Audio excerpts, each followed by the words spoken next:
Hello दोस्तों, आज हमारे अंकल पहली बार आपके सामने माशाल्लाह। लाइव आ रहे हैं, तो चलिए देखते हैं कि उनका दर्शन कैसे होता। कहीं वो दिखते तो नहीं। तो चलो अपने अंकल को लाते हैं। मेरे अंकल हाजिर हो। ढकेलता क्यों है रे? चल रहा हूँ ना, क्यों ढकेल रहा है? अस्सलामु अलैकुम वरहमतुल्लाहि वबरकातुहू। तो दोस्तों, जैसा कि आपने सुना कि मैं लाइव आने वाला हूँ, तो लीजिए आपकी खिदमत में हाजिर हो चुका। तो चलिए आप लोग फटाफट जुड़ जाइए और कमेंट में बताएं कि आवाज़ कैसी है, वॉइस कैसी आ रही है, आवाज़ बराबर है या नहीं है, ये ज़रूर बताएं। और फिर उसके बाद जिस मकसद के लिए मैं आपके सामने लाइव आया, उस मकसद को जल्द ही पूरा किया जाए। तो चलिए बिना टाइम वेस्ट किए मैं बढ़ता हूँ अपने मकसद की तरफ, और बने रहे। वीडियो पसंद आए तो लाइक ज़रूर करना। तो चलिए अब अपने मकसद की तरफ बढ़ते हैं और वीडियो को करते हैं स्टार्ट।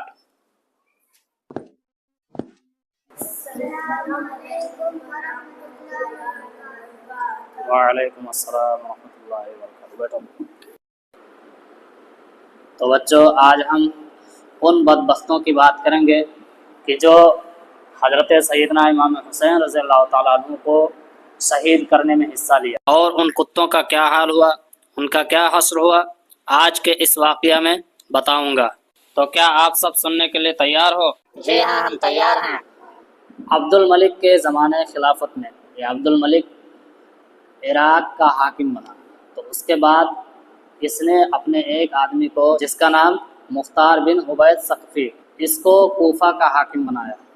अब ये जब कूफा का गवर्नर बना, तो मुख्तार ने लोगों को बुलाया और पूछा कि जिन जिन लोगों ने करबला में हज़रत इमाम हुसैन रज़ियल्लाहु ताला अन्हु को शहीद करने के लिए गए थे, सबका नाम और पता बताओ। मैं किसी को भी ज़मीन पे चलते फिरते नहीं छोड़ूंगा, सबको कत्ल कर डालूंगा, और अगर मैं ऐसा ना करूं तो अल्लाह और रसूल की लानत हो मुझ पर।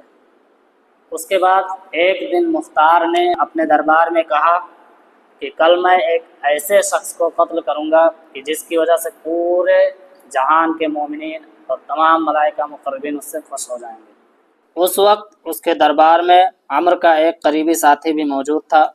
फिर उसने अपने बेटे को उसके पास भेजा कि जा करके अम्र को ख़बर दो कि कल मुख्तार तुम्हें कत्ल करेगा और तुम अपना इंतज़ाम कर लो।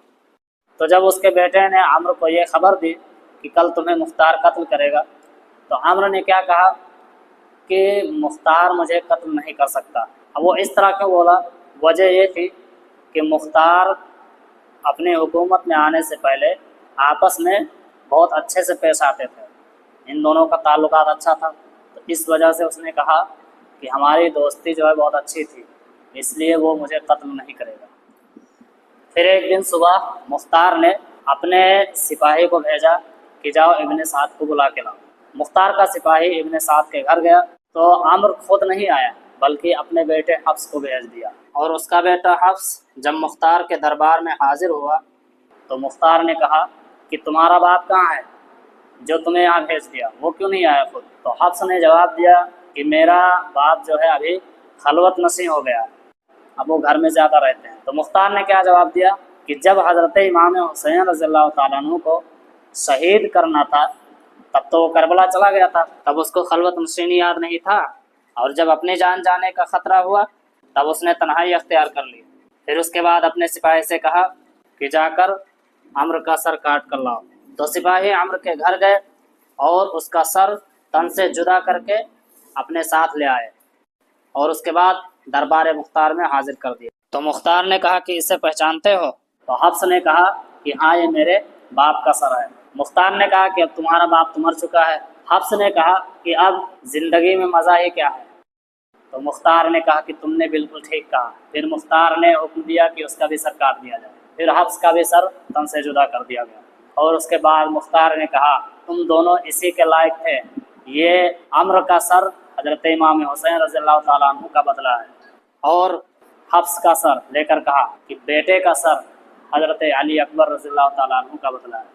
मुख्तार ने ईमानी जज्बे के साथ کہا کہ اگر میں قریش کے 3 حصوں کو بھی قتل کر دوں تو حضرت امام حسین رضی اللہ تعالیٰ عنہ کے چھوٹی سی انگلی کی شہادت کے برابر بھی بدلہ نہیں ہو سکتا، لیکن ان ظالموں کا یہی انجام ہونا۔